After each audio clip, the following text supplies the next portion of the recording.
തുടക്കം നന്നായില്ലെങ്കിലും ഒടുക്കം നന്നായിരുന്നു എന്നുള്ളത് ഈ സീസണിനെ കുറിച്ച് നമ്മൾ ഒരിക്കൽ കൂടി പറഞ്ഞു വെക്കേണ്ട ഒരു വാചകം തന്നെയാണ്. കേരള ബ്ലാസ്റ്റേഴ്സിന് ഈ ഒരു സീസണിൽ വളരെ മോശം തുടക്കമായിരുന്നു. പക്ഷേ സീസണിന്റെ പകുതിയിൽ വെച്ച് കേരള ബ്ലാസ്റ്റേഴ്സിന്റെ രക്ഷകനായി വന്നു കയറിയ ആഷ്ലി വെസ്റ്റ്വുഡ് എന്ന പരിശീലകൻ അവസാനം സ്വന്തമാക്കാൻ കഴിയുമായിരുന്ന 18 പോയിന്റുകളിൽ 16 സ്വന്തമാക്കി.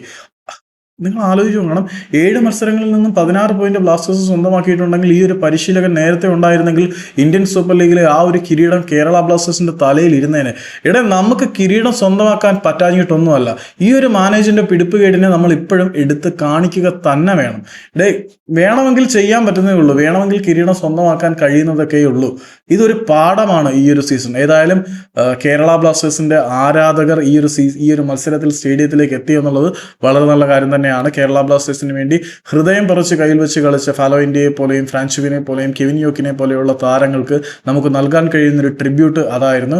കേരള ബ്ലാസ്റ്റേഴ്സിന്റെ കളി കാണാൻ ഗാലറിയിലെത്തിയ ഓരോ ആരാധകനും ഹൃദയം നിറഞ്ഞ് നന്ദി പറഞ്ഞ് അവർക്ക് വളരെ നല്ല സന്തോഷകരമായിട്ടുള്ള ഒരു രാത്രി നൽകിക്കൊണ്ടാണ് കേരള ബ്ലാസ്റ്റേഴ്സ് ഈ ഒരു സീസൺ അവസാനിപ്പിക്കുന്നത്. പാതിയിൽ വന്നു കയറിയ പരിശീലകനായിട്ടുള്ള ആഷ്ലി വെസ്റ്റ്വുഡും കേരള ബ്ലാസ്റ്റേഴ്സിന്റെ ഭാഗധൈര്യം തിരുത്തിയ സൂപ്പർ താരമായിട്ടുള്ള ഫാലോ ഇന്ത്യയും ഫ്രാൻസുവും കെവിൻ യോക്കും എല്ലാവരും ഇന്നത്തെ മത്സരത്തിന്റെ പ്രശംസ ഒരുപാട് അർഹിക്കുന്നുണ്ട്.